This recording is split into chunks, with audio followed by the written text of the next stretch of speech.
It started with a knock. Not the kind of knock you hear from a neighbor dropping by or a delivery arriving late. This was a slow, deliberate knock that echoed through the walls of the Simmons family farmhouse in upstate Vermont. It was just past midnight, and Abigail Simmons, a widow in her 60s, had just settled into bed with a book. The knock came from the back door, the one that hadn't been used in years.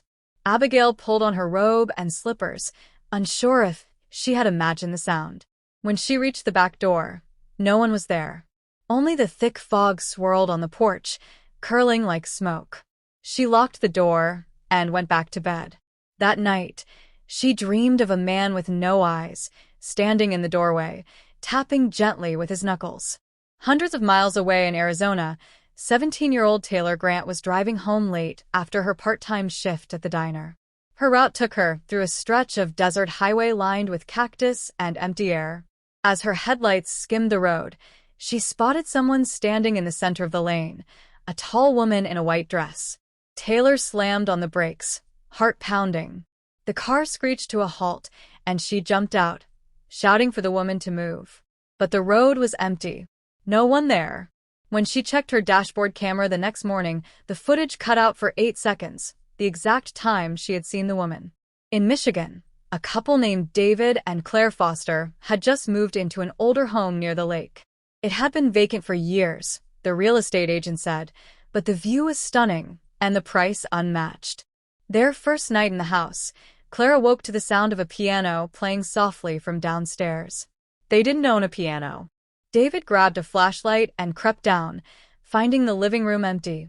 But on the floor was a long drag mark in the dust, shaped like the edge of a grand piano that had been moved. A week later, their dog refused to go into the basement. It barked furiously at the steps and whined until they carried it upstairs. That same night, David found an old newspaper from 1937 tucked behind the furnace. The headline read, "Piano teacher found dead in cellar. Unexplained marks on floor." In Oregon, college roommates Marcus and Jake had rented a cabin for a writing retreat. It was rustic, nestled in the woods, and had no cell signal. On the second night, they noticed their notes had been rearranged, poems they hadn't written placed neatly on the desk in someone else's handwriting. Jake joked that the cabin had a ghost with a creative streak. But the humor vanished when they found a name scrawled into the mirror with condensation the next morning. Evelyn. Neither had written it, and the cabin had no record of a previous owner by that name. They left early, and when they returned to their dorm, their laptops had identical folders titled Evelyn's Words, each containing the same poems they'd found in the cabin. In Georgia, 9-year-old Avery Barnes was playing in her grandmother's backyard when she started talking to someone invisible. Her mother, Rachel, thought it was just imaginary friend stuff. But Avery began drawing the same figure over and over, a man in a black suit with a wide-brimmed hat and red eyes. Her grandmother paled when she saw it. She whispered, "That's the Hat Man. I saw him when I was a girl." One night, Rachel woke to Avery screaming. She found her daughter standing on her bed, pointing at the closet. "He was in there," Avery cried. When Rachel opened it, nothing was there, but all the clothes had been turned inside out. Out in Colorado, Eric and Susan Vaughn had been hiking near an old mining town. As they passed through a ravine, they heard singing, low and melodic, like a choir. But there were no houses for miles. The sound grew louder as they walked, and then abruptly stopped. Susan recorded the last part on her phone. When they played it back later, they heard not only the singing, but whispers underneath in a language they didn't recognize.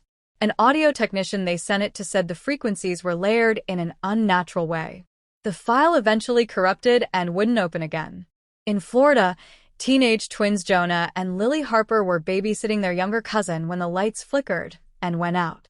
The generator kicked on, but the TV turned on by itself and showed static. Then a message appeared in white letters. "Don't look away." Jonah laughed, thinking it was a prank. He turned the TV off, but the power shut down again, and the TV turned back on by itself. Lily unplugged it. Still, it flickered back on, displaying the same words. They grabbed the cousin and left the house.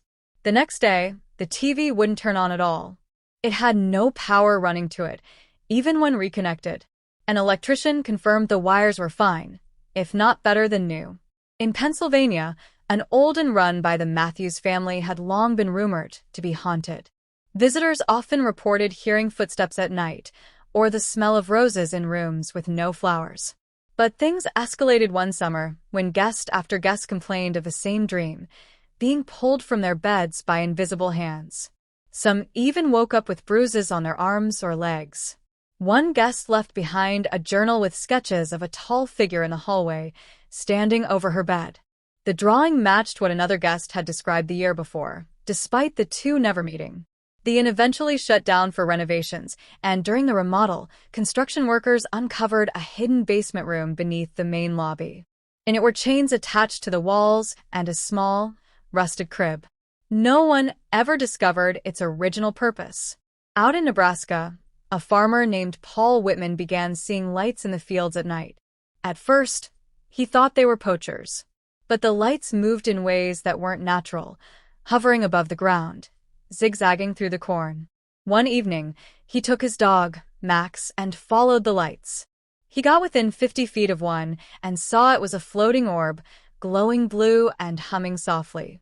Max whimpered and refused to go further. The orb suddenly shot straight into the sky and vanished. The next morning, Paul found all his tools laid out in a perfect circle around his tractor. None of the locks on the barn had been tampered with. In Maine, high school teacher Denise Warren was closing up her classroom late one night when she noticed her whiteboard had writing on it in red marker. She'd erased it earlier. The words now read, "I see you."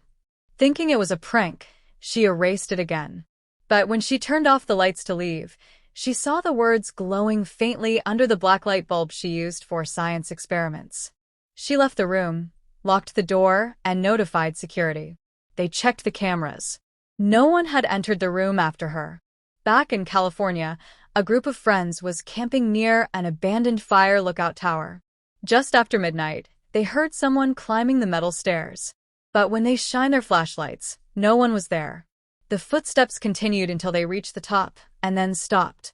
The group climbed up themselves, finding only dust and bird droppings. When they reviewed the video on one of their phones, they saw a dark shape slowly ascending behind them, something none of them saw in real time. In Illinois, an elderly man named Frank lived alone and often spoke of his late wife, Marion, as if she were still in the house. His son, Brian, worried about dementia, but the caretakers confirmed Frank was sharp as ever. One day, Brian visited and found 2 teacups on the table.